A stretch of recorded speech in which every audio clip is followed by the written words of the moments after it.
Welcome dear friends to my video course on Teacher Eligibility Test Part 3. We already covered Part 1 and Part 2 and you have gone through these videos. Thank you very much for your subscriptions and also your earnestness to watch my videos. I am sure you will be very much helped in all my TET videos.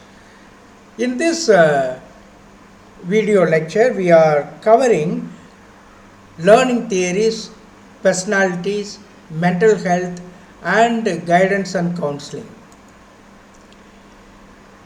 Let us straight away enter into the topic just now. You are most welcome to subscribe for my videos. I have dedicated this channel for TET, NET, CTET, all the competitive examinations. If you go through all my videos, I am sure you will be getting a lot of educational insights which will help you to get through in any competitive exams in education. God bless you abundantly. In this video lecture, as I already told you, we are covering learning theories, personality, mental health, guidance and counseling. What is the nature of learning? Learning is nothing but adjustment or adaptation. That is, the individual has to adjust to the environment, to the situations in his life.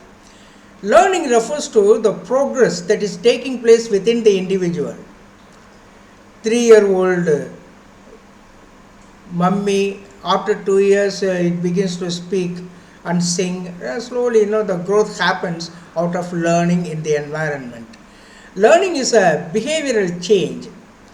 So, for an example, someone learns how to be punctual, sincere and honest just through learning from others and living in the environment. Learning is a goal-oriented. We learn to achieve some goals. We promote ourselves by having certain aims in life. So learning is goal-oriented. Learning is universal and continuous. Everybody learns. All the human beings learn in some way or other.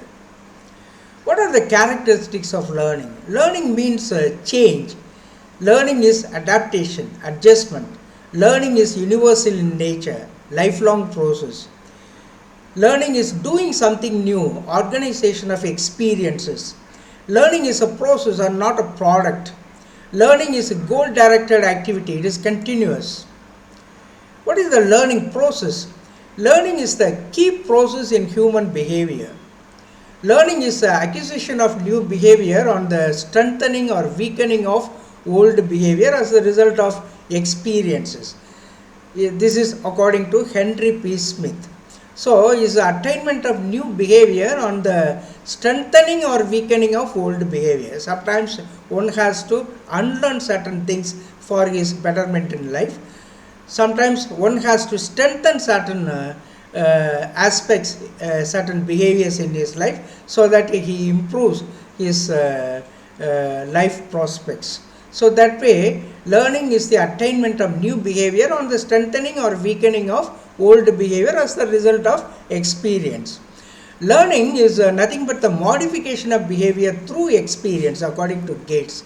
Very nice definition indeed. It is a change of behavior through experiences. As we experience certain things, we naturally change our old behavior and get into new behavior for our own betterment in life.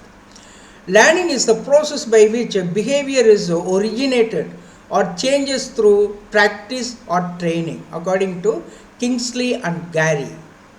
Learning is a process, not a product. That is, learning goes on and on. It never becomes a product and it stops somewhere. No. Till our death, we go on learning and learning. Let us discuss some of the learning theories. Thorndike's trial and error, hit and miss, strike and succeed learning theory. Thorndike's trial and error method is SR bound theory. In other words, stimulus response bound theory. This theory was developed by an American psychologist, E.L. Thorndike, Edward Lee Thorndike, 1874 to 1949 he lived. It is known as association learning theory or theory of connectionism or bond psychology. So other words for this Thorndike's trial and error learning. Hungry cat, puzzle box meat. Of course, you would have studied, in your B.Ed course, on this aspect. How in the puzzle box hungry cat is put and meat is, hung, and somehow or other it has to get the meat through some trials and errors. So through experiments, through trial and errors, the hungry cat tries to get its food. So here it involves the random activities. So the random activities are called errors. Here and there, the cat tries this way or that way. So that way, random activities. They are called actually errors. Thorndike draws three basic laws of learning. Law of readiness, law of exercise have some sub-laws, law of use and law of disuse. So, three basic laws of learning: law of readiness, law of exercise, law of use and law of disuse. Practice makes a man perfect. Then the third one, law of effect, law of satisfaction and annoyance or reward and punishment, etc. So there are three laws, namely law of exercise, first law of readiness, and then law of exercise. It has two sub-laws, a law of use and law of disuse. If you use, what we have learned more and more, we become perfect in what we have learned. If we don't use it properly, or if we forget, then there is no point, there is no use of learning that aspect. So law of disuses. See that naturally we tend to forget what we have learned. That is the idea given here. So practice makes a man perfect. That is the idea here. More and more we practice in what we have learned, we become a perfect human being. We become an expert in fact. Then law of effect, the third one, it gives you law of satisfaction. If there is a law of if there is satisfaction, naturally someone tries again and again, learns something new, learns more and more, etc.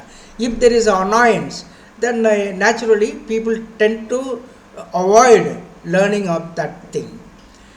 Or reward and punishment. In other words, it could be called reward and punishment. Some more laws can be attributed to this trial and error theory. Law of multiple response or varied reactions, law of attitude, law of analogy, and law of associative shifting, etc. There is some more laws, byproducts perhaps, bylaws from the main laws. Pavlov's classical conditioning learning theory or conditioned response theory.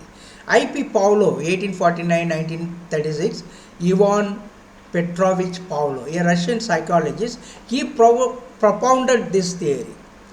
Conditioning means modification of a natural response, according to him. He was basically interested to know how the process of gastric segregation in dogs works. He was awarded Nobel Prize in 1904 for his contribution in medicine, especially digestive process, digestive system of dog. And from that only he, accidentally found out the learning theory. Using the dog food and with the bell, saliva is made, all these things. Of course, you would have gone through this particular experiment in your studies and remember that. So this is Pavlov's classical conditioning theory. Then Watson's learning theory. John B. Watson, American psychologist, is the father of behaviorism. He supported Pavlov's ideas on conditioned responses, learning by conditioning or conditioned response theory. He conducted the experiment on his 11-month son. His name is Albert. So he made his son play with the rabbits. Then whenever he touched the rabbit, there was a loud noise, and the child showed a fear in his face. Using this experiment, he proved a particular learning theory, Watson's learning theory. So, in other words, learning by conditioning. Then Skinner's operant conditioning theory, RS theory, response stimulus theory. This was developed by an American psychologist, B.F. Skinner.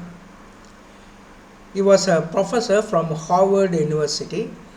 This theory is also called reinforcement theory or instructional conditioning. This is called a response stimulus theory of learning. Skinner's operant conditioning theory is called a response stimulus theory of learning, RS theory of learning. Skinner introduced the concept of operant conditioning in 1930. Skinner called this theory as operant conditioning or instrumental conditioning. Skinner explains two kinds of behaviors, respondent behavior and operant behavior in his experiment. Skinner at first tested this theory with the rats, then afterwards pigeons, doves, hungry rat, buzzle box, food pellet, all these things. So through the animals he established certain his operant conditioning theory. This is a response stimulus theory.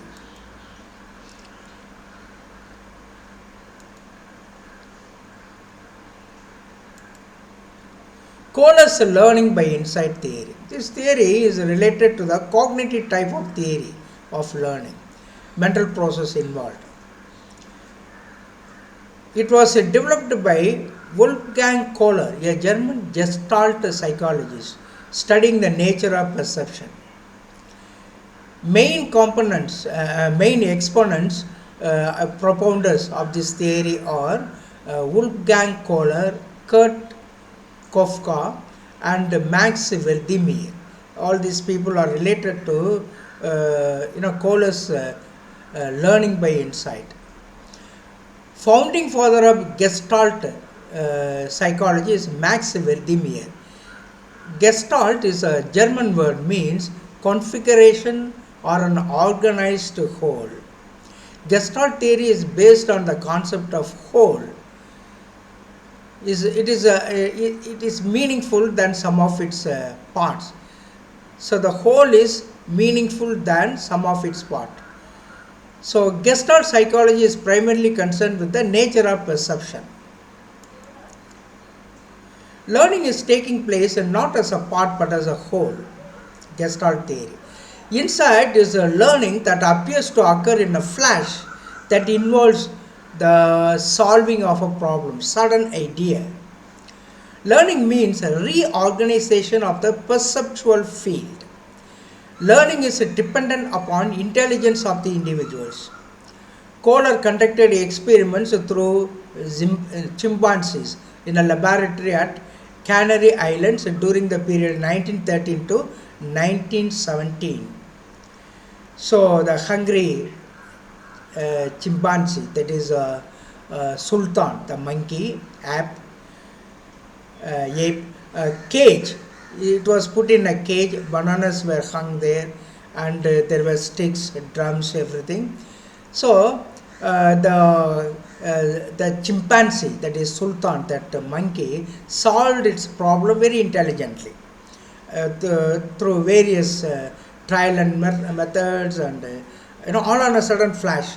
It puts this stick into another stick, and then it tries to get the banana, and all on a sudden a solution comes to its mind. So put all the sticks together, strikes the banana and gets it. So a book, Mentality of Apes, 1925, has been written by Kohler. Then Levin's field theory, topological theory. Kurt Lewin was born in 1890, German psychologist settled in USA. He developed his theory in 1917. Kurt Lewin theory of learning is named as a cognitive field theory of learning. Lewin emphasizes an important place to motivation in his theory. So motivation. He emphasizes he gave an important place to motivation in his theory. Levin's field theory, topological theory.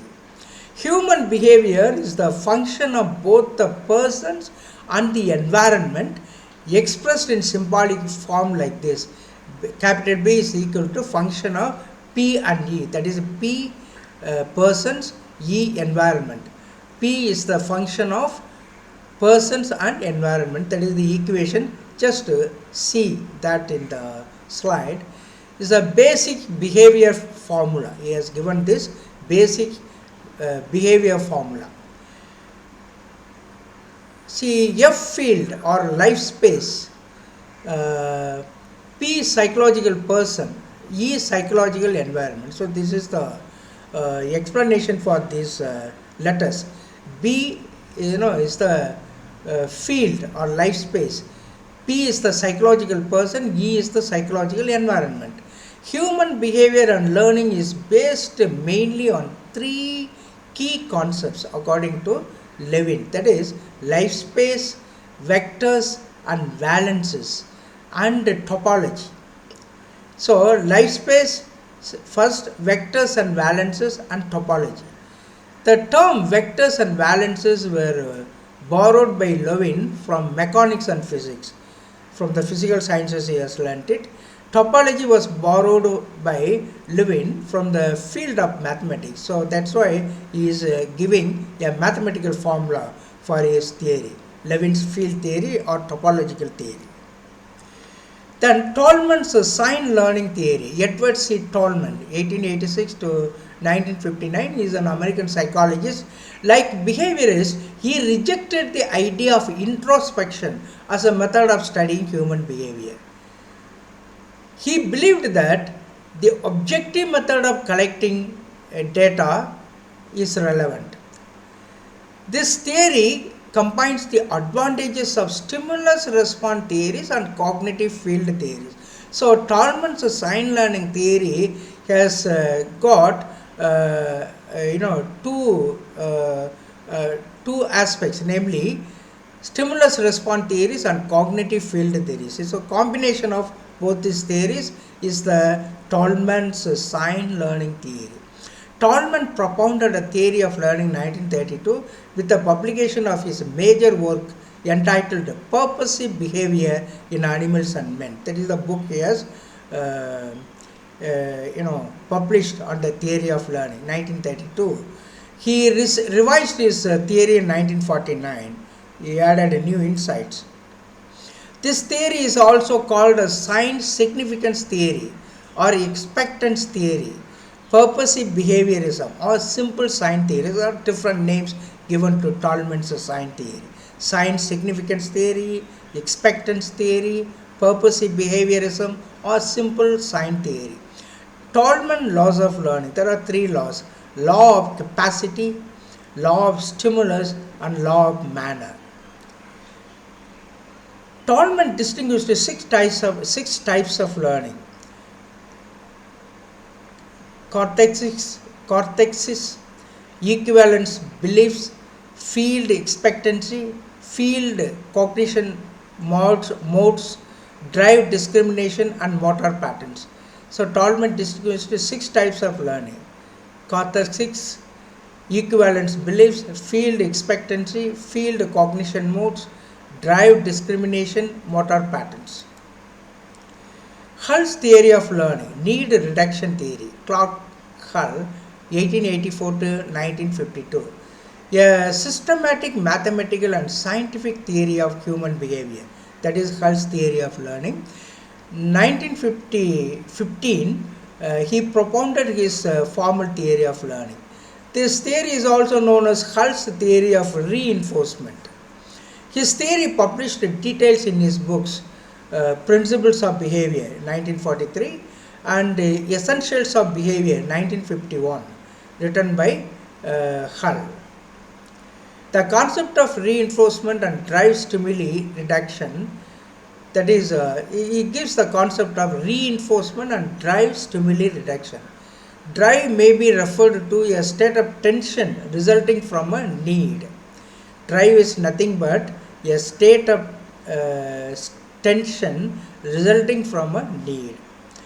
Another concept in Hull's theory is stimulus generalization. Yet another concept elaborated by Hull is that of reaction potential, which indicates the potential of an individual to react or respond. All these concepts are related to Hull's theory of learning. Hull's two types of inhibition in reduction theory in psychology are inhibitory drive and inhibitory habit. Inhibitory drive is the idea that when a person is exposed to a stimulus, they will experience a decrease in motivation and a decrease in their drive to respond to the stimulus. Inhibitory habit is the idea that when a person has learned not to respond to a stimulus, they will retain that knowledge and will not be motivated to respond to the stimulus even when it is presented again. Both of these types of inhibition work together to reduce the amount of stimulation that a person is exposed to, allowing them to remain focused and productive in their environment. So, there are two types of inhibition he speaks in reduction theory, that is inhibitory drive and inhibitory habit. So, inhibitory drive is nothing but when a person is exposed to a stimulus, they will experience a decrease in motivation and finally in the stimulus itself. Inhibitory habit is the idea that when a person has learned not to respond to a stimulus, they will retain that knowledge and will not be motivated to respond to the stimulus even when that knowledge is presented again. Both of these types of inhibition work together to reduce the amount of stimulation that a person is exposed to. It allows them to remain focused and productive in their environment. Hull's reduction theory is a psychological theory proposed by American psychologist Clark Hull in the 1930s. It states that behaviors are the result of a person's motivations, drives and needs, which can be reduced to their simplest forms. Hull's theory suggests that behavior is the result of a person's need for rewards and avoidance of punishment, which can be reduced to the simplest level of pleasure or pain. So that is the essence of Hull's theory. What is the essence of Hull's theory? Behavior is the result of a person's need for rewards and avoidance of punishment, which can be reduced to the simplest level of pleasure or pain. Then there is Bandura's social learning theory. Albert Bandura developed this theory, American social learning theorist. According to this theory, one learns through observations. 4 steps involved in this observational learning, social learning. Attending to and perceiving the behavior. First one, attending to and perceiving the behavior. Second, remembering the behavior. Third, converting that remembrance, memory into action. Fourth one, reinforcement of the imitated behavior. Doing it again and again. So, 4 steps involved in Bandura's social learning theory are attending to and perceiving the behavior, remembering the behavior, converting the memory into action. Fourth one, reinforcement of the imitated behavior, that is practicing it in action. Then Guthrie's theory of contiguous conditioning. Edwin Roy Guthrie, or Guthrie some people will call it, an earlier behaviorist, he is an earlier behaviorist. He advised a new model of learning by synthesizing his idea of temporal contiguity. Contiguity means a togetherness of stimulus and response, contiguity, with the Pavlovian model of classical conditioning. So, Guthrie's theory is based on a single law of learning, that is, the law of contiguity, which states that when 2 events occur together, the cat never, for an example, the cat never tried new ways of release. This was referred to as stereotyped behavior. law of contiguity, coming together of the stimulus and a response. One trial learning. Guthrie completely rejected the law of frequency. Thorndike, Watson, Paulo, okay. So they were having this law of frequencies where Guthrie rejected the law of frequency. One experience or trial is sufficient to establish an association or learning. Association in learning. So Edwin Ray Guthrie, he proposed this new model of learning by synthesizing his idea of temporal contiguity, that is, togetherness of stimulus and response. Then Hebb's neurophysiological theory of learning. Donald Hebb, American psychologist, the brain and the central nervous system play a key role in learning. So the brain and the central nervous system play a key role in learning. This is Hebb's neurophysiological theory of learning. Hebb's neurobiological theory of learning is a theory that combines ideas from neuroscience and behaviorism. It suggests that the brain is made up of neurons that are connected to each other, and that learning is the result of the neural networks being strengthened or weakened through the process of reinforcement or punishment. His theory states that when a behavior is reinforced, the neural pathways associated with that behavior are strengthened, making it more likely that the behavior will be repeated in the future. On the other hand, when a behavior is punished, the neural pathways associated with that behavior are weakened, making it less likely that the behavior will be repeated in the future. Thus, the theory suggests that learning is a result of strengthening or weakening of the neural pathways associated with certain behavior. This has to be noted down. That is the essence of Hebb's neurobiological theory of learning. What is the essence of his theory? Learning is a result of strengthening or weakening of the neural pathways, the brain functions, neurons, neural pathways associated with the certain behaviors. Gagney's hierarchical learning theory, levels of learning. Robert Gagney, American psychologist, he is known for his famous writings, The Conditions of Learning and the Instructional Technology Foundations. What are the types or conditions of learning according to Gagney? Gagney's hierarchical structure of learning. He divided human learning into 8 types or categories arranged in hierarchy. The lower steps of hierarchy must be mastered before the higher steps can be learned. Different internal and external conditions or events are necessary for each level of learning. So it is his 8 steps in learning, hierarchical steps. First, signal learning. So classical learning. Then stimulus response learning. One step further, that is operant conditioning, stimulus response learning. Then chain learning, little more complex.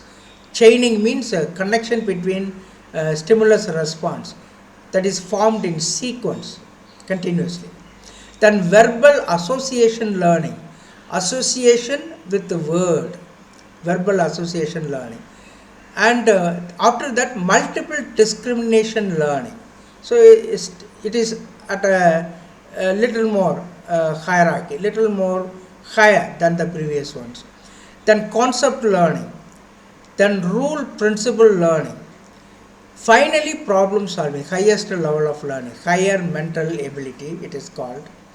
So signal learning, stimulus response learning, chain learning third, fourth one verbal association learning, fifth one multiple discrimination learning, sixth one concept learning, seventh one rule principle learning, eighth one problem solving, that is highest level of learning. Then information processing theories of learning. They represent the group of theories. Information processing stands for an act of processing the information. This has been propagated by Atkinson and Shiffrin. Learning is the outcome of the processing of the information carried out by a human brain at 3 stages: sensory registry, short-term memory, and long-term memory. So learning is the outcome of the processing of the information carried out by human brain at 3 stages according to information processing theories, that is sensory registry, short-term memory and long-term memory. Miller's information processing theory, George A. Miller, it's an example. Dual coding theory of information processing, and Pivio, verbal and non-verbal information processing theory. Level of processing theory by Craig and Lockhart. These are all different types of information processing theories of learning. Then Carl Rogers experiential learning. There are 2 types of learning, that is cognitive learning and experiential learning. Rogers, as a humanist, believed in the strength and potentialities of human beings. So the Carl Rogers experiential learning has got 2 types of learning: cognitive learning, that is brain function, then experiential learning. Rogers, as a humanist, he believes in the strength and potentialities of human being, innate powers of the human beings. Then Maslow's humanistic theory of learning.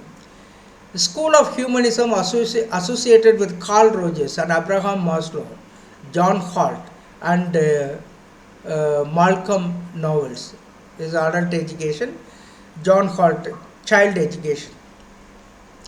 Concept of hierarchy of needs, that has been given by Maslow.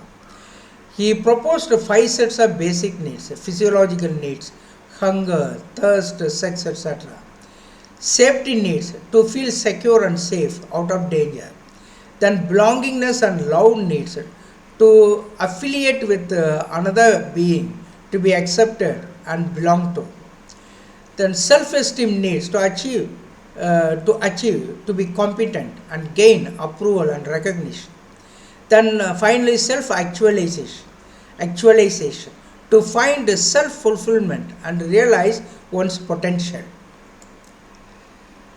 Then transfer of learning, training is a new concept we are entering into. It is a process of applying or carrying over the knowledge, skills, attitudes or other responses from one learning situation to another learning situation. So it's a process of applying or carrying over the knowledge, skills, attitudes or other responses from one learning situation to another learning situation. Crow defines a transfer of learning or training as the carryover of habits of thinking, feeling or working of knowledge or of skills from one learning area to another area in learning. There are 3 types of transfer of learning, that is a positive transfer, negative transfer, then zero transfer.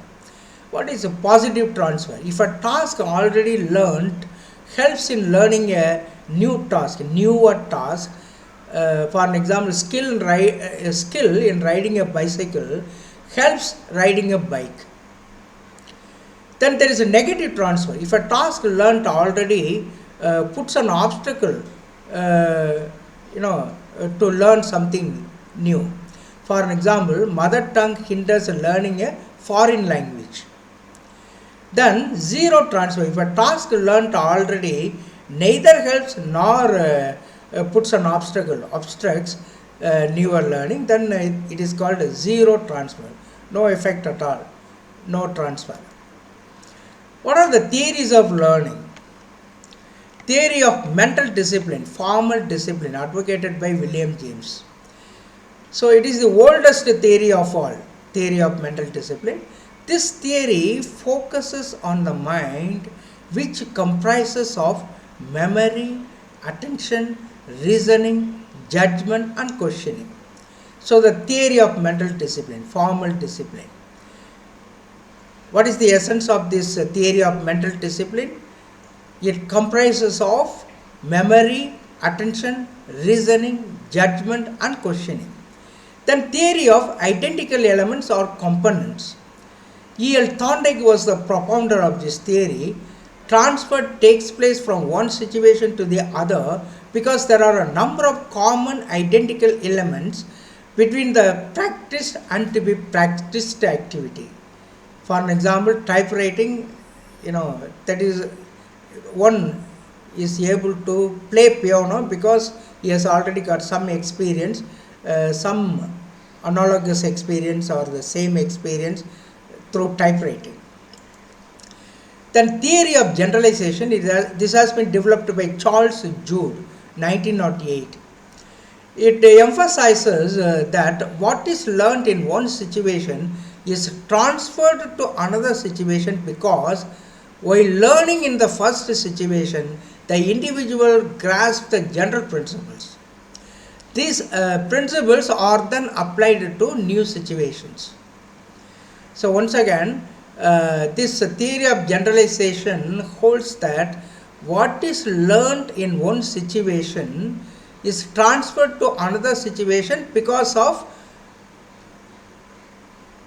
the general principle which have been learned. So that is the idea here. So the general principle which he has learned in one particular activity helps to understand and apply that principle in another situation. Then theory of ideals. This has been postulated by W.C. Berkeley. He tried to explain mechanism of transfer in terms of ideals like love for wisdom, thirst for knowledge, tolerance for difference of opinions. Every attempt should be made to develop desirable ideals among the children. This is theory of ideals. Then theory of transposition. This has been developed by Max Wertheimer and other Gestalt psychologists. Transfer of training occurs because of perceptual similarities between different situations and that it is in the form of generalization. So this is the theory of transformation. That is, transfer of training occurs because of perceptual similarities between different situations and that it is in the form of generalization. What are the factors influencing learning? The success or failure in the task of learning in a particular teaching learning situation or environment mainly involves two types of factors, one related to the learner and the other related to the prevailing learning environment. Teacher related, content related, process related factors. Learner related factors, physical, mental health, the basic potential of the learner, level of aspiration and achievement motivation, goals of life, and readiness and willpower. All these things are learner related factors. Likewise, teacher related factors, content related factors, and process related factors. Then remembering, memory. Memory is the capacity to remember, to recall certain ideas or things of the past. It means remembering a past event or experience. What are the types of memory? Immediate memory or short-term memory. A matter which is memorized for a specific purpose and later forgotten. For an example, telephone number. At a particular time when there is a need, we remember it. After some time, we tend to forget. Then permanent memory, long-term memory. What is learned for permanency, for long. It is also known as a mental memory or logical memory. Then there is a rote memory. If we memorize a particular aspect without understanding the meaning, then it is a rote memory. Memory of the poem. It is also known as a habit memory, parrot memory. So other words, by heart memory or mechanical memory, all these things are rote memory or belonging to the category of rote memory. What are the factors of memory? According to Woodworth, 4 factors: learning, retention, recall, and recognition. So 4 factors: learning, retention, recall, and recognition. Methods of memorization and learning. What are the methods? Recitation method, that is a repetition form memory. Then whole versus part learning. Spaced versus unspaced method. Overlearning, remember for a long period. Meaning versus rote learning. Logical learning. Mnemonic devices. For an example, WebGR, in order to show all the colors, remember all the colors, we call it WebGR, mnemonic devices. Then forgetting. What is the meaning of forgetting? It means a failure to recall a past experience. Forgetting is the loss, permanent or temporary, of the ability to recall or recognize something learnt earlier, according to N.L. Moon. Forgetting and remembering are the two sides of the same coin. So the forgetting means failure to recall the past experience. There are different types of forgetting also. Passive or natural forgetting need not make any deliberate effort, normal way, you tend to forget. Then active morphic forgetting, or abnormal forgetting, or unnatural forgetting. Active forgetting, it tries to forget something that is a painful experience. Freud says that this kind of forgetting originates from repression in the unconscious mind. That is active memory. It tries to forget something unpleasant, in other words. Then general forgetting. An individual suffers a total loss in his recall of some previous learning. Then specific forgetting.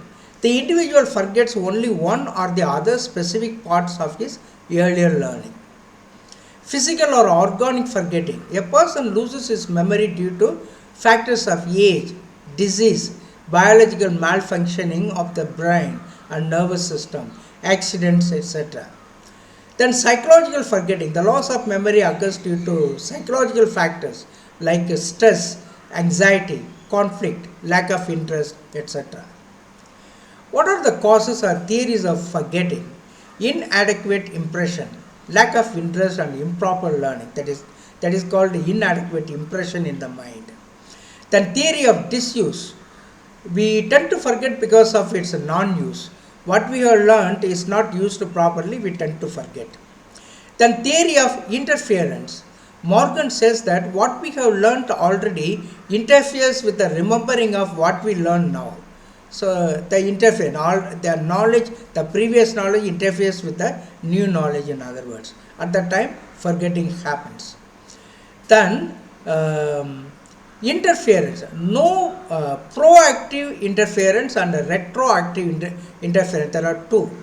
Proactive interference, retroactive interference. Then the repression. Process of pushing away the unpleasant feelings, thoughts. Repression is an active forgetting. So what is the meaning of repression? It is a process of pushing away the unpleasant feelings or thoughts. Repression is an active forgetting. This comes from Freud's theory, psychoanalytic theory. Rise of emotions. Happy, anger, etc. All these things come under fear. Fear, happiness, anger. Rise of emotions. When the emotions are there, we tend to forget. That emotions and intelligence will not go together. They are enemies to each other like. Then alteration of stimulus conditions. Poor health and defective mental state. Low IQ, brain injury. So all these things. Changes in interest and attitude. All these things are the causes of forgetting. Ebbinghaus forgetting curve. Based on the experience, Ebbinghaus, the German psychologist, measures the memory and supply to us this forgetting curve. The amount of learnt material retained or forgotten depends upon the time lapsed after learning. The rate of forgetting is very rapid initially and then gradually reduces proportionately as the interval lengthens. For an example, after learning, 20 minutes of learning, after learning, if 20 minutes lapses, then 47% percentage we tend to forget. One day 66% we forget. 2 days 72% we forget. 6 days 75% we forget. 31 days, 79 percentage we forget. So he showed it in his curve, how our forgetting goes. Ebbinghaus forgetting curve. The rate of forgetting is very rapid initially and then gradually reduces proportionately as the interval lengthens. Then learning disabilities. The term learning disabilities was first used by Samuel Kirk in 1962. Learning disability means a disorder in one or more of the basic psychological processes involved in understanding or in using language, spoken or written. Types of learning disabilities, two categories.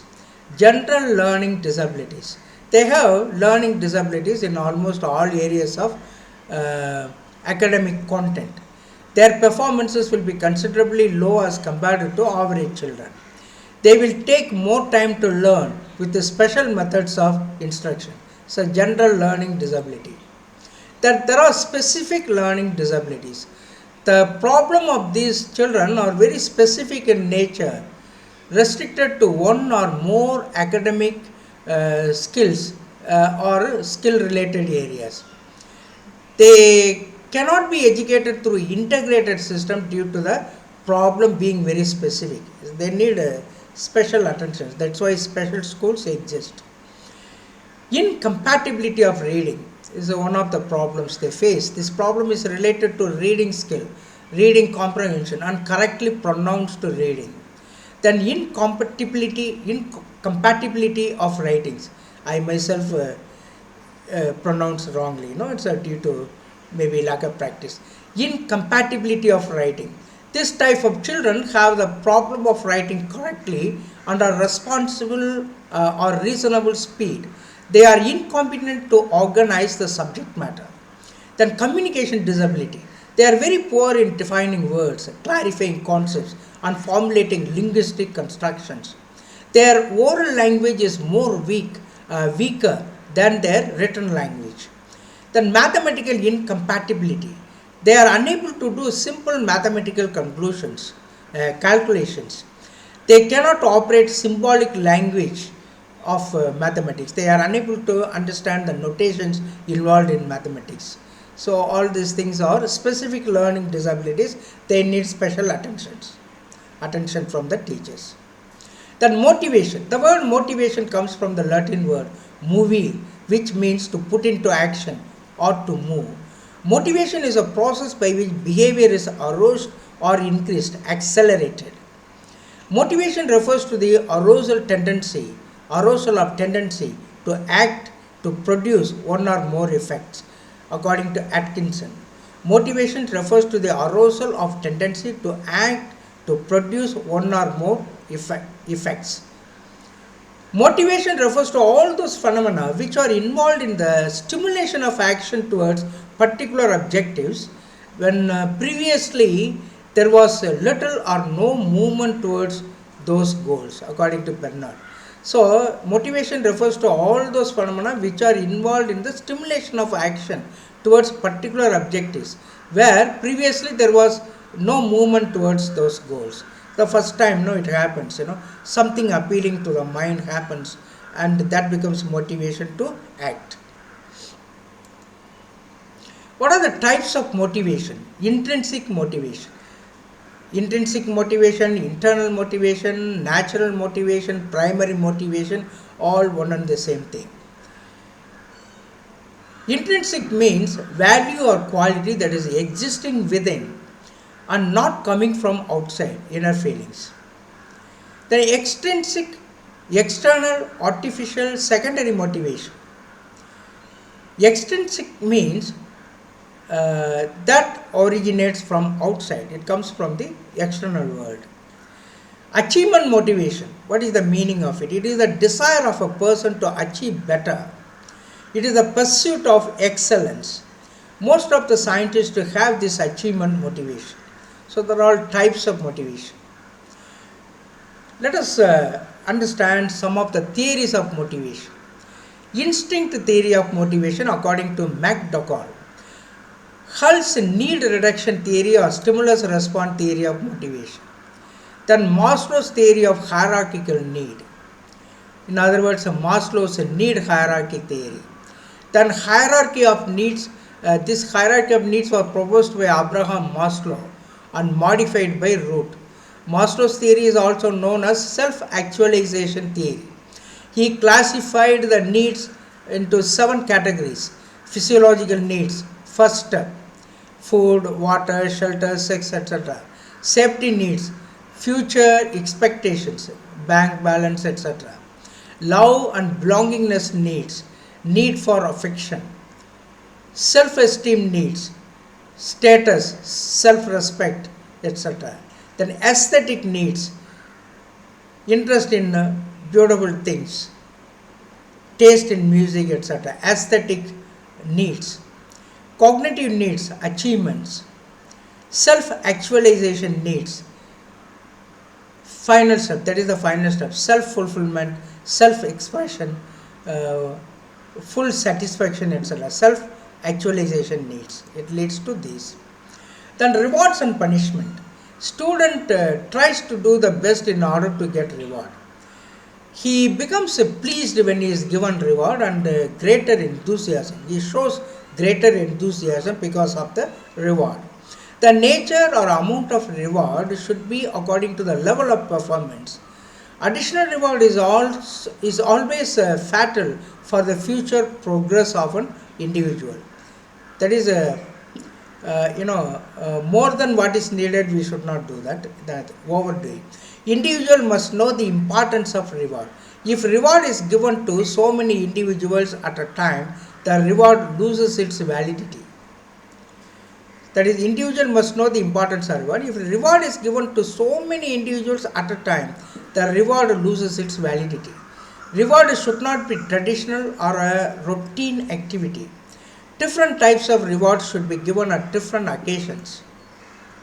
Then punishment. It's a fear of punishment leads an individual not to do unwanted things. The child comes to the class with the full preparation in order to avoid punishment. He does his homework, etc. Punishment should not be irregular. Such punishment can make the children habitual to punishment. That is very harmful to the personality of the children.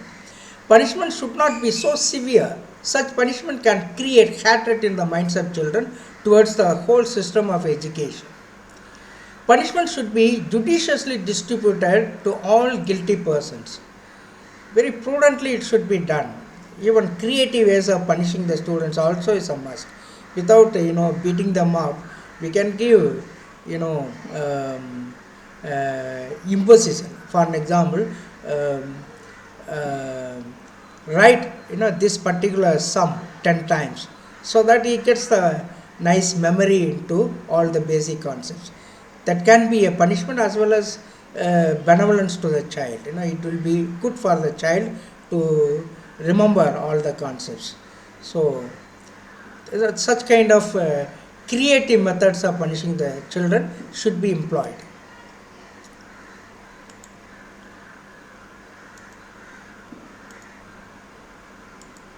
Then, level of aspiration. The concept of level of aspiration was first introduced by Dempo, 1931. Level of aspiration refers to an ambition, an objective, or a desire. Level of aspiration refers to the standard which a person sets up for himself in any area of activity. If a person decides to do a very difficult task, it is said that his level of aspiration is very high. What are the factors affecting the level of aspiration? Success and failure, personality, group standards, rewards and punishment, social class, etc. Let us discuss on the McClelland's achievement motivation theory. Achievement motivation theory was formulated by McClelland. The pursuit of excellence is the motto behind achievement motivation. Achievement is divided into 2 parts. One is contrast to each other, and they are in contrast to each other. A need for success, hope of success. Second, a need to avoid failure, fear of failure. The achievement motivation is the desire to achieve success and the desire to avoid failure. Personality. Let us understand the concept of personality. The word personality is derived from a Latin word persona, which means the mask worn by the actors. Personality includes the physical, emotional, social, mental, moral, and other traits of a human being. Personality is the dynamic organization within the individual of those psychophysical systems that determine his unique adjustment to his environment, according to Gordon Allport. So, personality is the dynamic organization within the individual of those psychophysical systems that determine his unique adjustment to his environment. This is a famous definition of personality, normally asked in the test also. The factors which influence the human personality are physique, color, beauty, etc., chemic, glands, hormones, etc., environment, and learning. So these are the factors that influence human personality. What are personality traits? A trait is a generalized tendency toward action, but trait is an abstraction. It cannot be analyzed. Trait is a higher order habit or organized frame of reference. General personality traits are social adaptability, emotional control, conformity, inquiring, intellect, and confident self-expressions. A trait is a generalized tendency toward action, but trait is an abstraction that has to be understood. It cannot be analyzed. Trait is a higher order habit. What are the general personality traits? Social adaptability, emotional control, conformity, inquiring intellect, and confident self-expressions, etc. What are the personality types? According to Thorndike, persons are of three types on the basis of thinking: abstract thinker, ideal thinker, and concept thinker. According to Jung, two types: introvert and extrovert.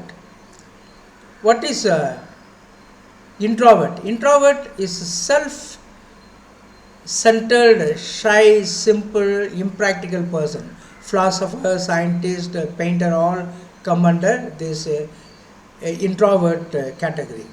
Then extroverts are practical minded persons. They try to please others.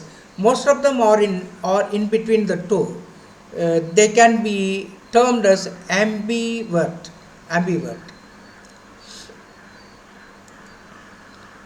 Theories of personality. What are the various theories of personality? The psychoanalytic theory by Freud, the constitutional theory by Sheldon,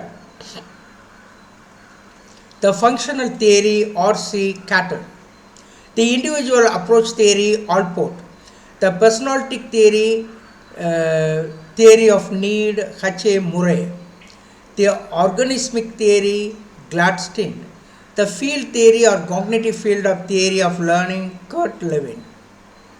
The psychoanalytic theory has three aspects, the dynamic aspects: id, ego, superego.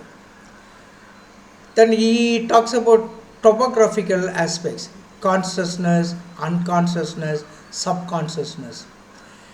Economic aspects of his psychoanalytic theory are defense mechanism, how we live out our daily life in certain patterns. Economic aspects, defense mechanisms. Then Rocha's ink plot test, devised by Swiss psychiatrist Hermann Rochach, 1921. It consists of 10 ink plots. Thematic apperception test, TET. It has been devised by Morgan and Murray, 1935. It consists of a series of 20 pictures. Minnesota Multiphasic Personality Inventory, developed by Hathaway and McKinley, 1940. MMPI consists of 550 self-descriptive items, and it is classified into 26 categories.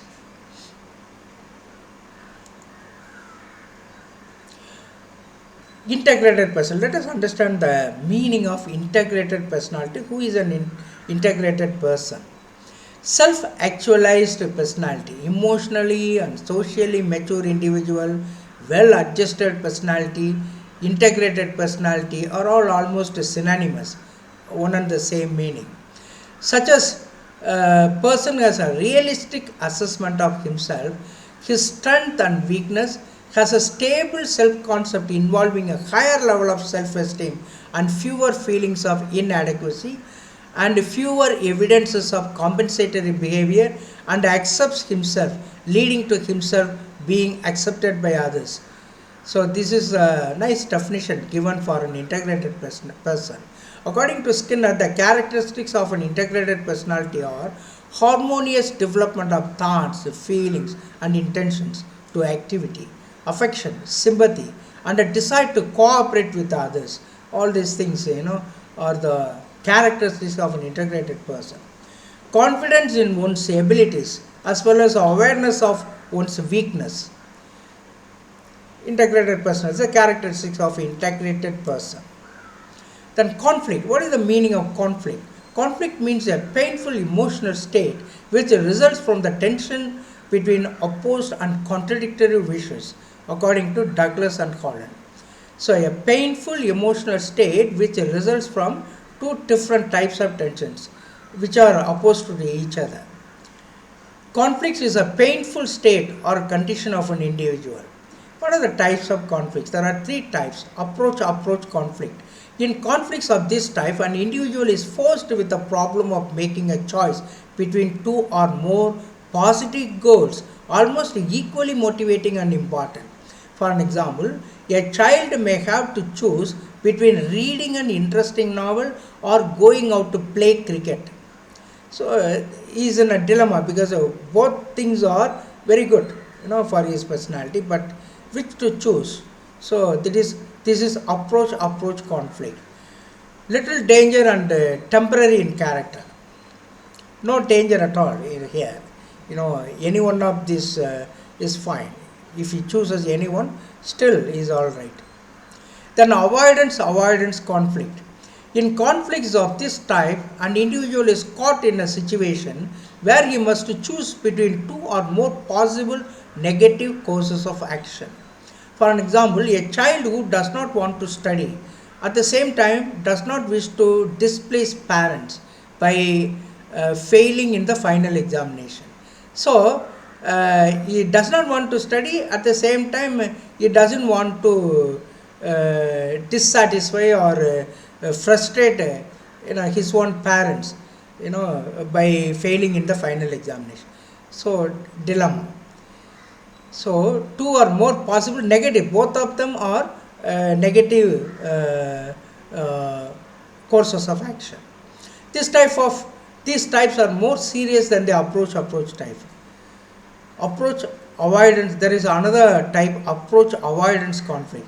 In conflict of this type, one is faced with the problem of choice between approaching and avoiding tendencies at the same time. This type are more serious.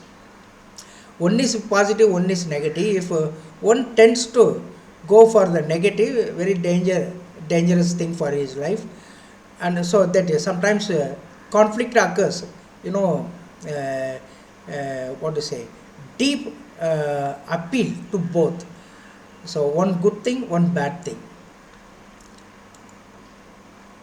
Frustration. What do you mean by frustration? What is the meaning? Frustration means emotional tension resulting from the blocking of a desire or need, according to Good.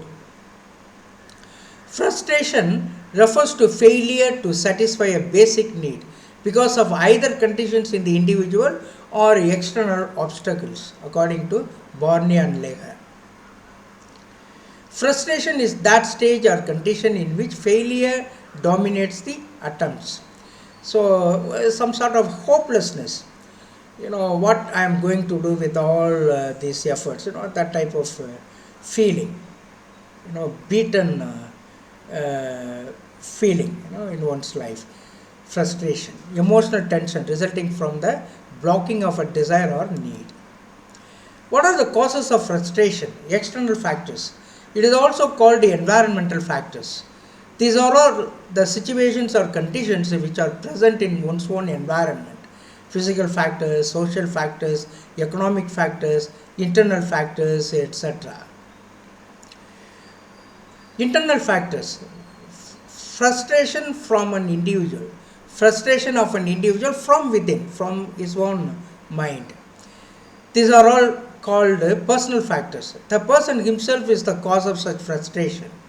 Physical abnormality, defects, conflicting desires or aims, the individual's morality and high ideals, level of aspirations too high, and lack of persistence and sincerity in efforts.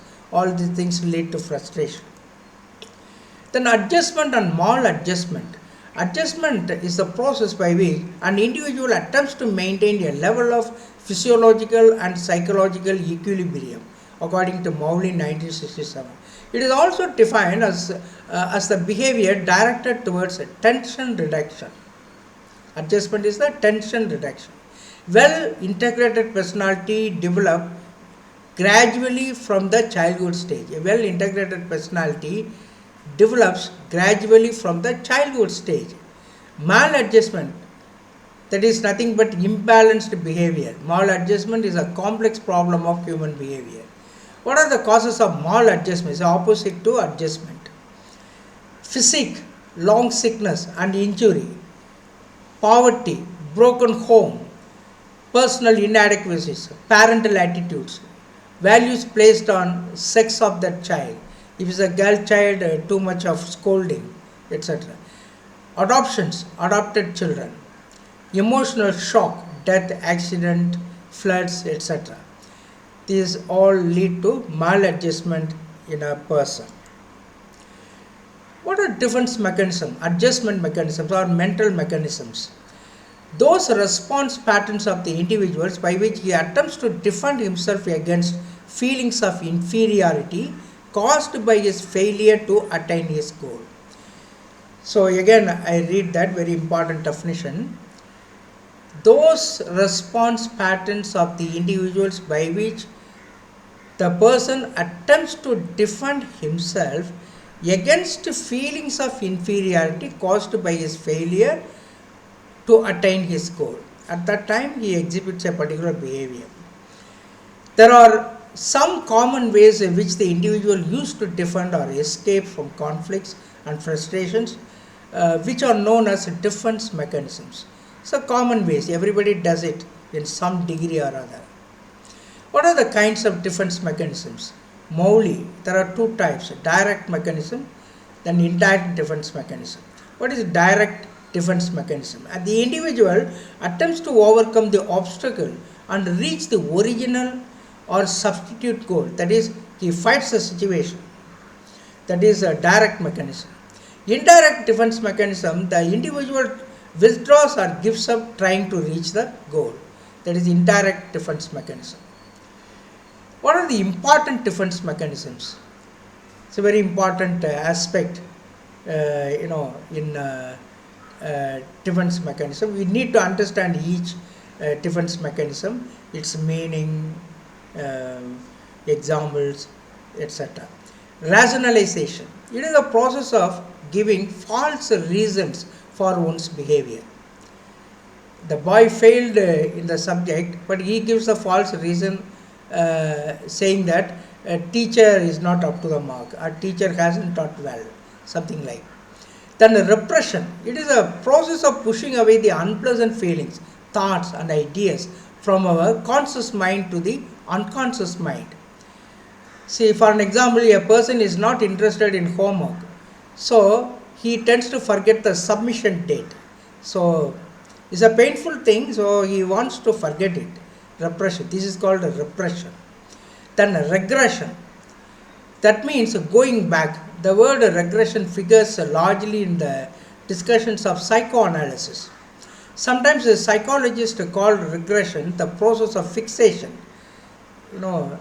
getting stopped at a particular level, not growing.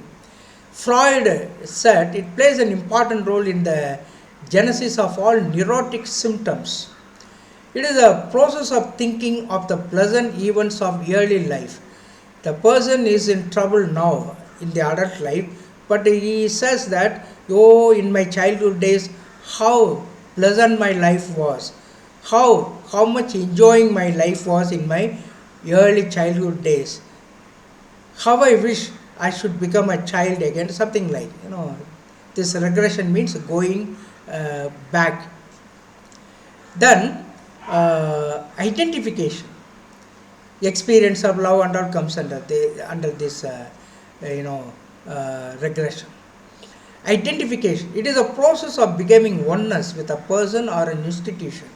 That is imitates like a hero. He is imitating like it's a process of becoming oneness one with the person or an institution. The hero worship and all comes under this identification. Then projection, it is a process of projecting one's feelings, thoughts, ideas towards a particular person. Example, he has got a fail mark. I mean, he has failed in a subject. He says, teacher is not doesn't like me. It is an ego defense mechanism. Projection is nothing but ego defense mechanism. Putting the blame on somebody else. Actually, he is in problem, but he projects his problems onto somebody. Then compensation. It is a process of showing achievement in one field rather than the other field. It is a tendency of a person to make up deficiency of one area in another area. So, one is failing in certain subjects, but he tries to achieve in sports in another area. Then another defense mechanism, sympathism. It is a way of getting sympathy from others. Boy getting sickness, he tries to get sympathy from the parents by shouting or by complaining, something like. Then withdrawal. Then withdrawal is another defense mechanism. The individual tends to withdraw himself from the situation. If I had participated, I would have got many prizes. This statement goes with the withdrawal mechanism. Fantasy, daydreaming. The person may imagine about the unreal things. It is also sort of withdrawing behavior. Fantasy is at its peak, at its height in adolescence. It is an ego defense mechanism. The individual escapes from the world or reality. Fantasy is of two types. Hero fantasy, the individual imagines himself to be a hero or heroine. Or martyr fantasy, one imagines himself to be wounded or ill for a great noble cause like. Negativism, attention getting. An individual draws the attention of another person. It is partly a defense and partly an escape mechanism. Boat cleaning, for an example. See, sometimes it is good for the teacher. Yes, the boy comes and does something, but then in order to to get attention from the teacher, some students may do that. Yes. Fear, sense of guilt engenders fear, having done wrong. The most illustrated example is that of Adam and Eve. Sense of guilt engenders fears. Fear is another defense mechanism. Then mental health. What is mental health? The term mental health is used to describe how well the individual is adjusted to the demands and opportunities of life. Mental health is the full and harmonious functioning of the whole personality, according to Hartfield. Mental health is the ability to balance feelings, ambitions, and ideals in one's daily living, as well as the ability to face and accept the realities of life.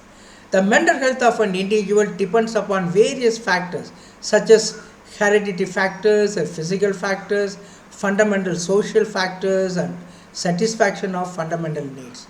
All these things are the causes of one's mental health. What is mental hygiene? What is the difference between mental health and mental hygiene? Mental hygiene is a science that deals with the process of attaining mental health and preventing mental illness. Mental hygiene is a set of conditions that enables a person to live at peace with himself and others, according to Holistic. Mental hygiene is a science that deals with the human welfare and pervades all fields of human relationships, according to Crow and Crow. The science of mental hygiene is a study of maladjustments of personality. The book, A Mind That Found Itself, has been written by Clifford Beers in 1908. It is related to mental hygiene. What is the need for mental hygiene? It is for maintaining balance and social complexity. It is for understanding of mental disorders and problems of adjustment. Mental hygiene is essential for parents. This knowledge about mental health, mental hygiene, essential for parents to bring their children up. Elements of mental hygiene. What are the elements of mental hygiene? Physical health, intellectual health, emotional health, interest and aptitude, good environment. These are all elements of mental hygiene.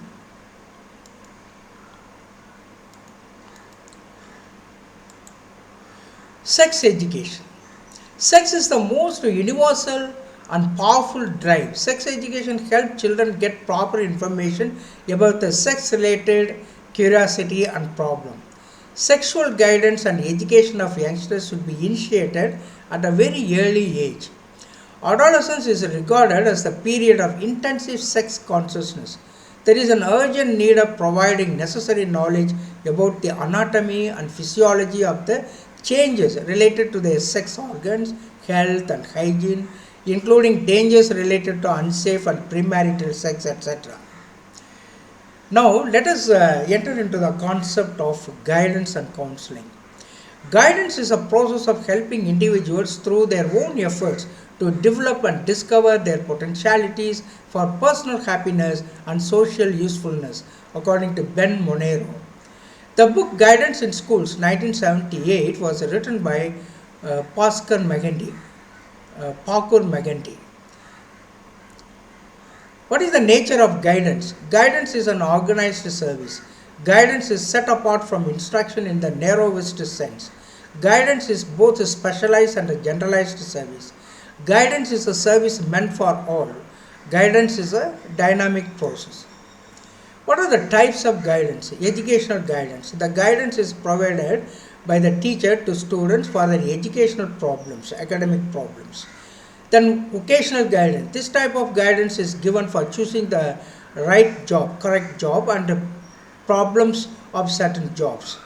The awareness into the problems of certain jobs.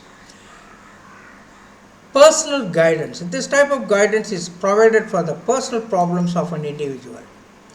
Now, what is the meaning of counseling? A counseling is a person-to-person relationship in which one individual with problems and needs turns to another person for assistance, according to Erickson. So, it is a person-to-person approach, and one individual with problems and needs goes to another person for assistance. Counseling is a face-to-face relationship in which growth takes place in the counselor as well as the counselee. According to Ruth Strong, both grow in their understanding of each other. Then methods of counseling. There is one, direct counseling. E.G. Williamson has developed this method. It is counselor-centered approach. Counselor has to play the main role. It is also known as prescriptive counseling. Then there is a non-directive counseling. Carl or Rogers has developed this method. Importance is given to the counselors. It is counselee-centered approach. Counselee-centered approach, not counselor. Counselee, that means the client, the student. It is known as permissive counseling, full freedom to the counselor, to the student. So this is non-directive counseling according to Carl or Rogers. Then F.C. Thorne, eclectic counseling. The chief advocate is F.C. Thorne. Importance is given to both counselor and counselee, both. It includes both types of characteristics of directive and non-directive counseling. There is a combination of both the types that is called eclectic counseling. What is the counseling procedure? Williamson and Dodley have mentioned 6 steps of counseling procedure: analysis, synthesis, diagnosis, prognosis, counseling, and follow-up. Thank you very much, dear friends. May God bless you abundantly. Dear friends, thank you for going through my videos. After finishing this part 3, I am going to give you all the questions related to these concepts. Through different video lectures, I would like to give question, answers, explanations. I am sure you will be enriched much. I request you to go through all these theoretical insights like this. Afterwards, if you enter into the question answer method, it will be highly beneficial for you. There is a tendency for the students to go through the question and answer method only. Most of the times there is no sense of satisfaction in this. I request you to go through all the basic concepts, insights into psychology. After that, you go through different question papers or question banks, etc. Then you will be able to understand all the concepts so easily, and you are able to fix all the concepts in your mind. Any number of questions you can tackle with the knowledge on the insights of psychology. So I request you to go through all the parts, all 3 parts of my teacher eligibility test, educational psychology, and after that, may I request you to enter into all the questioning videos, videos related to question answer explanation. Slowly, one by one, it is coming. Hundreds of question and answer videos I am going to give to you. Welcome to all my video courses so that you are able to get all the educational insights to tackle any competitive exams. God bless you abundantly. Thank you very much, dear friends.